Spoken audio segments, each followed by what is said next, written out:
내가 찾던 평화 자유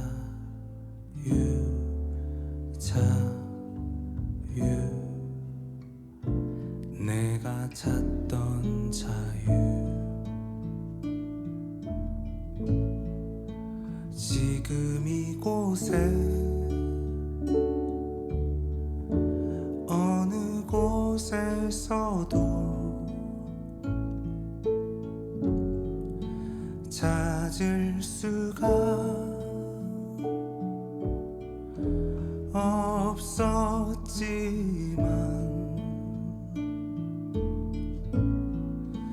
아침 일찍이 모인 우리들의 노랫소리 속에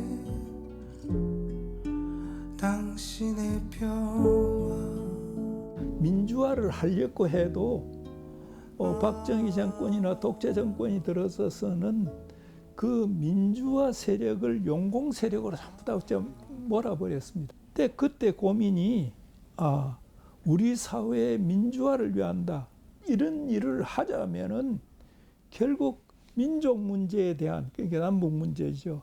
여기에 대한 해결이 없이는 불가능하다 하는 것을 깨닫게 됩니다. 군부 독재가 다시 계속되는 것을 보면서 이 한반도에서는 이 남북 관계와 북한과의 이 대치 상태와 전쟁 위협을 없애지 않고는 민주화가 될 수가 없다. 또다시 군부에서 일어나서 항상 쿠데타를 일으킬 테니까 이제는 민주화도 중요하지만은 통일 운동을 해서 평화적인 관계를 만들어서 전쟁 위협이 없어져야만 하니까 이제는 기독교가 나서서 통일 운동을 해야 된다.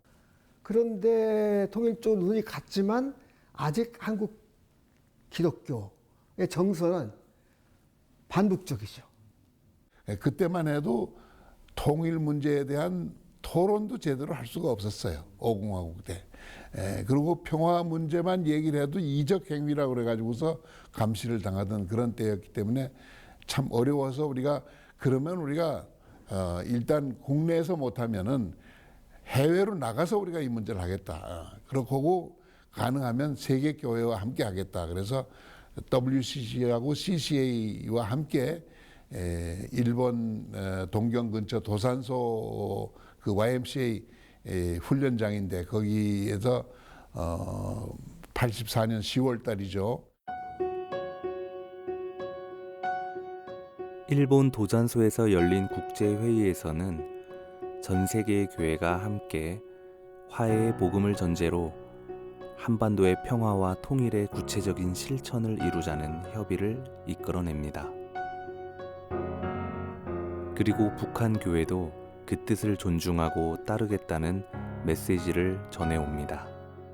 85년에 WCC의 국제위원회가 있습니다. 거기에 나이난 코시라고 하는 책임자하고 그 에릭 와인가트너라는 간사하고 두 사람이 평양을 갔습니다. 평양을 가서 도산소 협의회의 내용을 잘 설명을 하고 설득을 해서 86년에 제네바에서 조금 떨어진 글리온에 북한 대표가 온 거예요. 그러니까 분단이 되고 나서 제일 첫 번째의 만남이 글리온입니다. 86년. 통일의 가능성을 본 한국 교회는 남북 화해와 통일이 하나님의 뜻임을 천명합니다.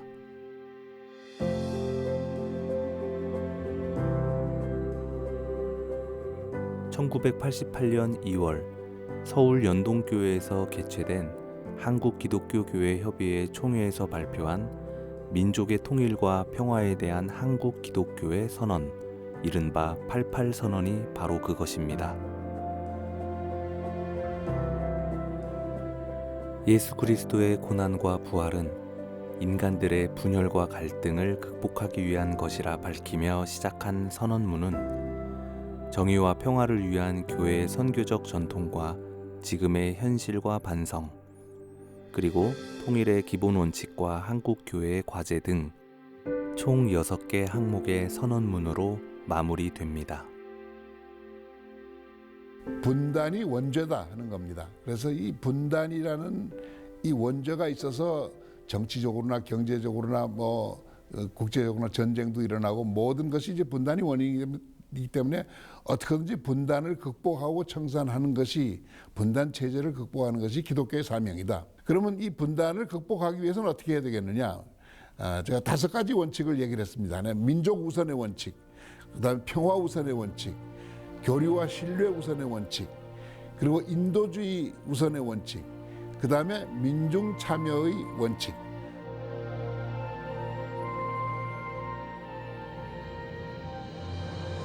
단순한 선언에 그치지 않고 통일을 향한 구체적인 실천 방안까지 제시한 88선언은 이후 남북 간의 공식 대화에도 그 내용이 반영되는 빛나는 성과를 이뤄냈습니다. 이건 대단한 겁니다. 근데 그 합의서를 만든 그 대표들이 나중에 고백한 것은 기독교가 얘기한 88선언에 많은 영향을 받았다. 그리고 화해란 말을 정부에서 쓸 수가 없었어요. 근데 이게 정치적인 용어가 아닌데 기독교가 제시한 이 남북의 화해를 그 합의서의 제목으로 갖다 살았습니다. 남북의 화해와 불가침과 교류협력 합의서.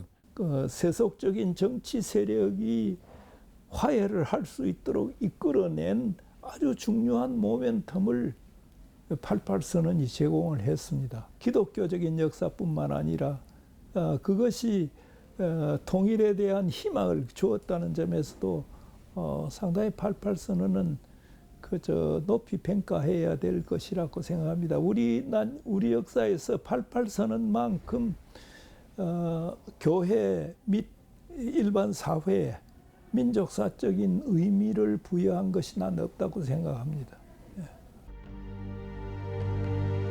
결국 분열되고만 한국교회. 하지만 에큐메니칼 정신을 이어가기 위한 한국기독교교회 협의회의 노력은 계속됐습니다. 88선언 후에 적어도 95년까지는 88선언이 유효하고 88선언이 지향했던 것이 우리 사회에 그대로 좀 먹혀 들어갔습니다. 분단 50년이 되는 1995년을 평화통일 희년으로 선포한 한국기독교교회 협의회는 남북의 화해를 위해 다양한 활동을 펼치며 통일의 희망을 이어갔습니다.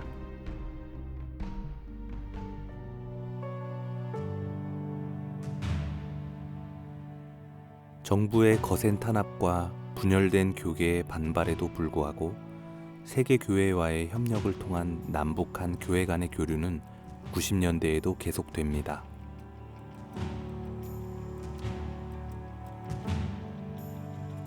더 나아가 급격히 나빠진 북한의 경제 사정 때문에 고통받는 북한 동포들을 돕기 위한 교회의 인도적인 지원 활동도 줄을 잇게 됩니다. 교회 협의회가 그 앞에 섰습니다.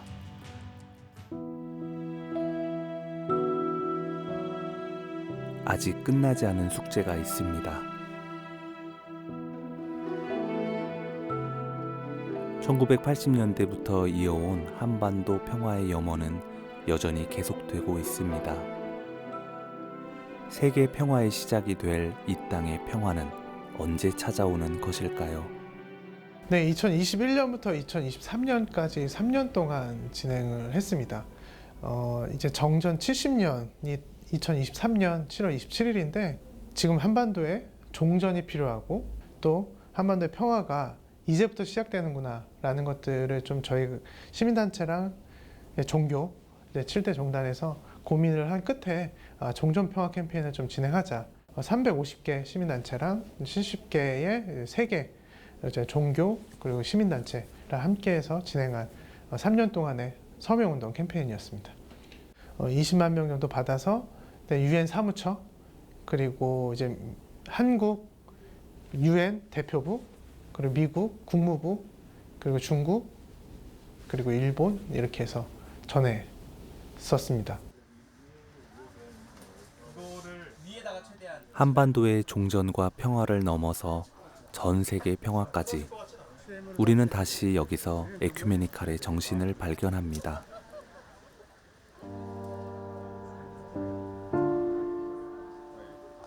평화. 지금 모든 인류가 함께 살아가는 이 세상이 바라는 두 글자입니다.